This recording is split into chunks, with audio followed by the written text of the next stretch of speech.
The night cracked open with thunder as Aruni stormed toward the Buddha's quiet camp, his heart torn by a question that had chased him through deserts, temples, and dreams. A question so fierce it felt like a burning wound. If a god rules this world, why does suffering still walk with us like a shadow that never tires?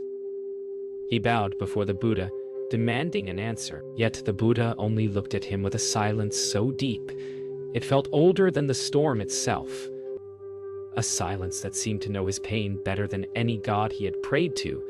And as lightning split the sky above them, Aruni wondered if this silence was mercy or refusal, wisdom or emptiness. And in that trembling moment, one haunting thought rose inside him like a whisper from another world. What if the answer he sought could never be spoken at all? Aruni's voice cracked through the storm as he begged for a clear answer, insisting that no path, no meditation, no noble truth could matter until he knew who governed the world's suffering. Yet the Buddha simply listened, unmoving, his silence growing louder than the thunder, and the longer Aruni waited for a reply, the more the silence felt like a mirror reflecting the turmoil he carried within. Rohin stepped forward with sharp impatience, declaring that the question had already been answered by scriptures older than any wanderer's doubts. Yet as he spoke, Mira looked up from her weaving with soft eyes that held more pain than any scripture could soothe. And even Ananda seemed to sense that this storm carried something heavier than a debate. It carried a heart on the edge of breaking. Aruni lowered his gaze, confessing that he had prayed to countless gods in moments of terror and loneliness, yet none had ever answered. And as he spoke, his voice softened into something raw and childlike, echoing through the camp like a fragile truth finally released from years of fear. The Buddha finally lifted his eyes toward Aruni, and though he spoke no word, something in his gaze, still steady, boundless, swept through the young seeker like a wind that reached places no argument ever could, leaving him unsure whether he had just been comforted or completely undone. The storm eased into a soft drizzle by dawn, and as pale light filtered through the dripping banyan leaves, Rohin approached Aruni with a sharp, almost triumphant tone, insisting that the Buddha's silence proved the question of God was beneath true seekers. Yet Aruni, exhausted and restless, felt the sting of the scholar's words tear open a deeper confusion inside him, and though he tried to defend his longing, he sensed that Rohin's certainty came not from wisdom, but from fear of being wrong. Mira stepped between the two men with the steady patience of someone who had cried more tears than any argument could provoke, and she told Aruni that answers shouted from pride were never answers at all, while answers found in quiet suffering tended to last. Her voice so gentle it almost hid the weight of the grief she carried, like a shadow stitched to her heart. Ananda approached quietly, reminding Aruni that countless wanderers had come before him asking the same question, and though every one of them carried a different story and different wounds, they all shared the same longing to make sense of the world's pain. And as Ananda spoke, his voice held both kindness and a mystery, as if he knew that the answer Aruni sought was already unfolding in ways he could not yet see. Rohin, unable to accept being challenged, accused Aruni of chasing childish fantasies, claiming that only fools questioned what the sacred texts had already declared. Yet, as his voice grew harsher, the Buddha simply continued sweeping the wet ground nearby, as if reminding them all that truth had little interest in loud voices or proud minds. When the tension reached its peak, the Buddha paused his sweeping, looked toward Aruni, then toward Rohin. And though he still said nothing, something in his stillness made everyone fall silent, for it felt as if the entire morning was holding its breath, waiting for a truth that was approaching not in words, but in the space between them. As the rain faded and villagers began stirring from their huts, Aruni watched a mother carrying her sick child through the mud, her trembling steps revealing more truth than any scripture he had argued about, and he felt a sharp ache inside as he realized that while he demanded answers about the heavens, People around him were drowning in suffering far more immediate than his questions, a truth that made him feel both humbled and strangely hollow. Aruni instinctively stepped forward to help, but the mother gently waved him off, whispering that she had already prayed to every god she knew, and none had answered. And something in her quiet resignation cut deeper than anger ever could, leaving Aruni with the painful sense that her silence echoed the Buddha's in a way he had not understood until now. Nearby, Mira knelt beside an elderly villager struggling to breathe, and Aruni watched as the Buddha approached silently, placing a steadying hand on the man's chest, not to heal him with miracles, but simply to share presence. And in that moment, Aruni felt something shift inside him, as if the Buddha's quiet compassion revealed that easing suffering mattered more than explaining it. As the man's breath faded like a candle in wind, the Buddha whispered a soft chant, not invoking a god or promising salvation, but honoring the fragile moment between life and death. And Aruni felt the air thicken with something sacred yet ordinary, making him question whether he had been searching for divinity in the wrong place all along. When the man finally slipped into stillness, the Buddha placed a hand over Aruni's and guided him to close the man's eyes. And in that tender motion, Aruni felt the first crack in the wall of certainty he had carried for years, realizing that understanding suffering required being willing to feel it, not to explain it. And as he knelt there, he wondered whether he was ready for the kind of truth that silence revealed. By midday, the camp had grown quiet, and Aruni followed the Buddha as he walked along a narrow forest path shimmering with leftover rain.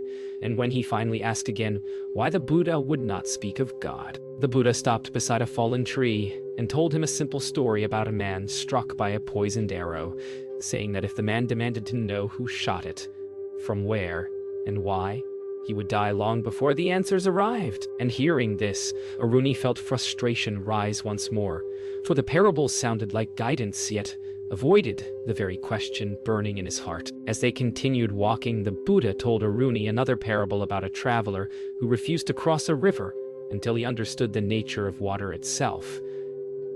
And though the traveler's questions were clever, he remained stuck on the shore while life moved on without him. And Aruni felt the sting of recognition, sensing that he too might be clinging to questions that kept him from stepping into his own path. Later, as the two returned toward camp, the Buddha paused near a fire pit and spoke of 3 houses burning at once, explaining that people trapped inside would not argue about whether the flames were real, but would rush to escape.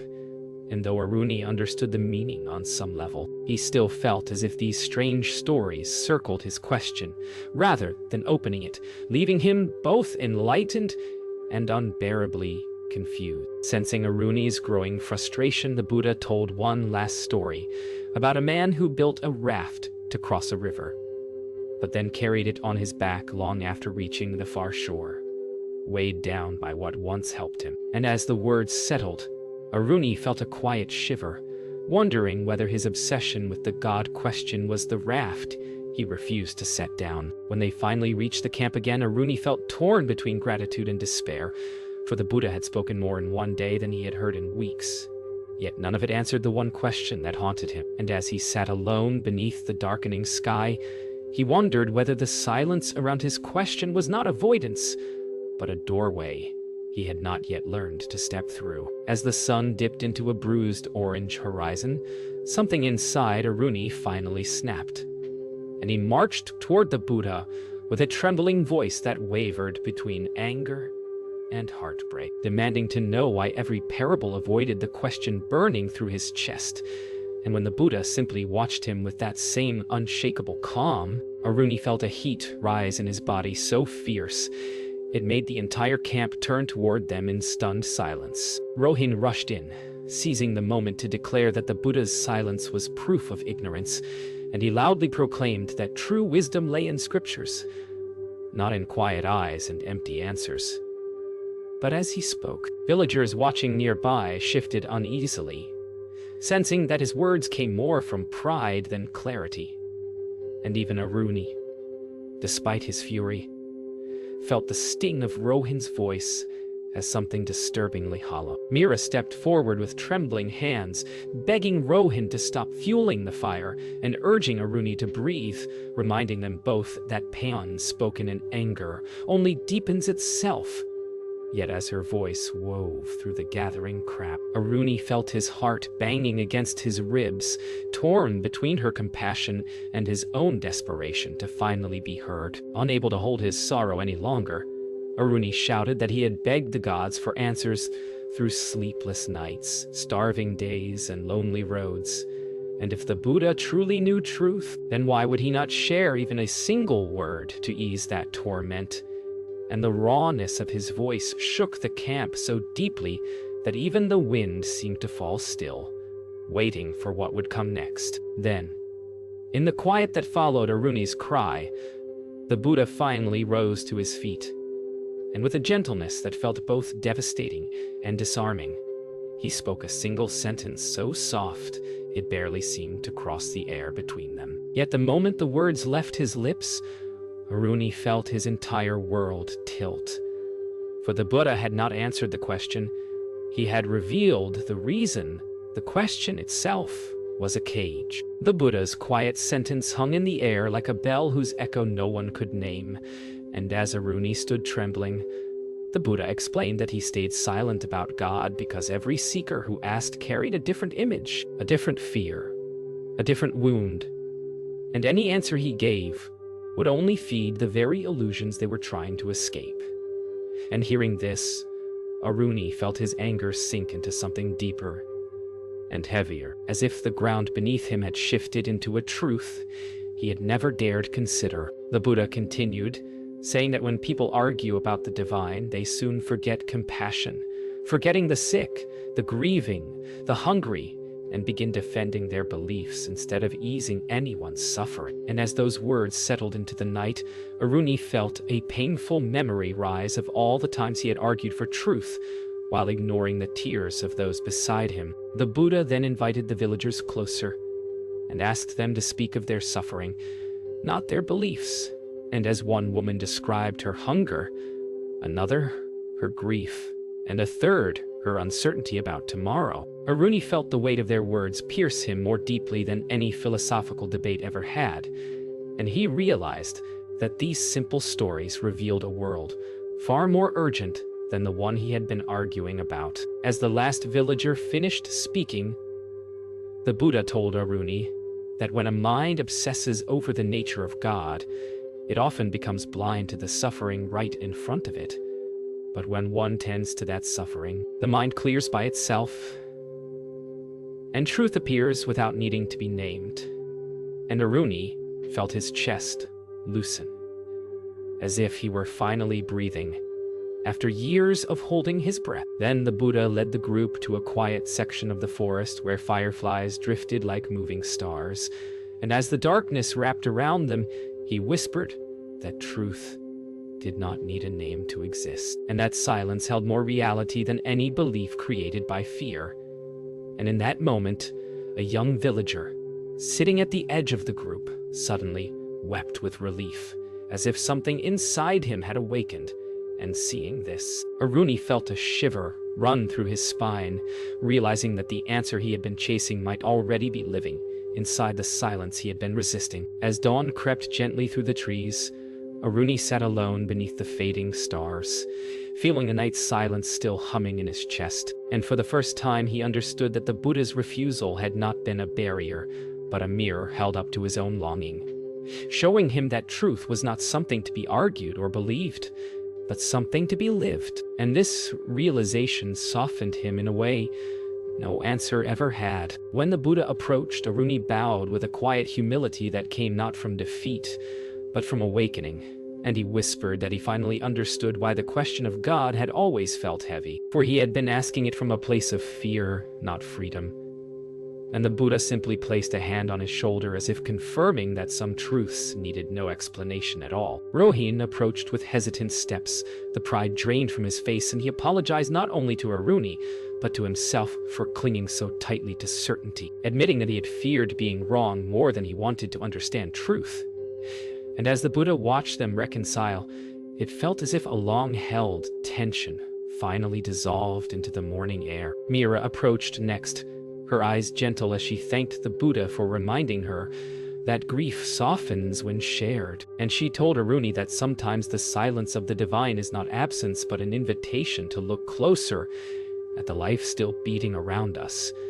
And her words filled the camp with a quiet tenderness, as if the morning itself were nodding along. As the sun rose fully, casting long golden beams across the camp, the Buddha began walking toward the open road, his steps unhurried and silent, and Aruni watched him disappear into the bright horizon with a heart no longer bound by questions, realizing that the Buddha had never answered, because the real answer was not a word, nor a belief, nor a theory, but the silence that had been guiding him all along. A silence that now lived inside him like a steady flame.